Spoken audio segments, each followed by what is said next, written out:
So when your Sachtler Hot Pod isn't holding down anymore, like I'm pushing on this. This isn't too bad, but it's just starting to give way.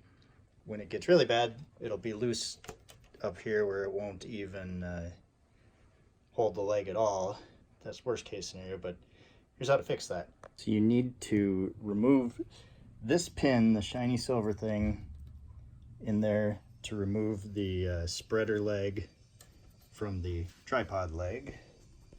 I'll do that with a punch. I've used an old Phillips head screwdriver that I don't care about anymore. I've used nails or screws to punch it in there, but I suppose a punch is really more of what you're supposed to use. So you just put your punch up against that pin, then you hammer it until the pin gets pushed down through the bottom side.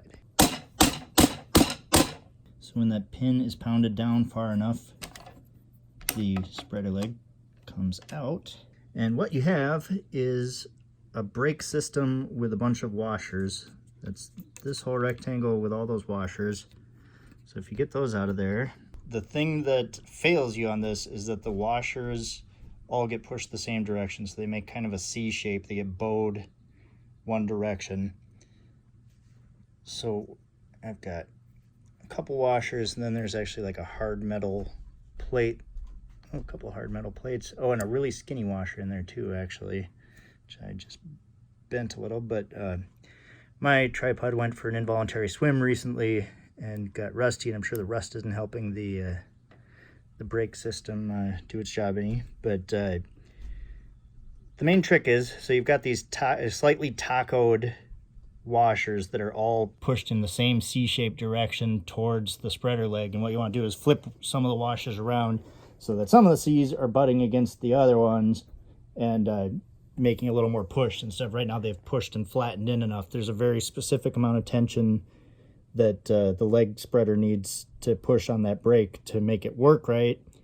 If you have too little, it slides loose, and if you have too much, it won't slide at all. So it's kind of a trial and error thing, but most of the time I found that just flipping around, kind of looking at which way they bow and making sure that the next time that the bow of one pushes against the bow of the other, get a couple of those flipped around. Sometimes you have to trial and error between a few different times, but once you have your washers flipped, so the brake has a shape that pushes up against the leg, stick that thing back in place, make sure your washers are seated in there, put the spreader back in place, and now it's just the somewhat of a pain trick of hammering that pin back in place, although it's mostly easier than it was to hammer it out.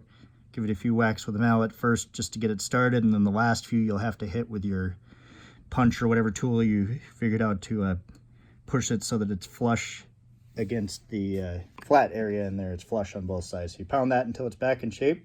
And I've switched over to a actual metal claw hammer here because I think that metal pin would just eat up my rubber mallet. And I've also switched over in my case to an old Starhead driver that I don't really value anymore because it's going to get a little damaged from this, but it's a little wider head to hit that pin with. But like I said, whatever works for you to pound that pin. In a lot of ways, this actually is the worst part, is just getting this pin into its final spot, because you have to luck out and hit it each time just right that it gets driven forward. So it's back together, and I push on it and it no longer buckles, and then you check to make sure that it still slides when you loosen it, and then it's fixed.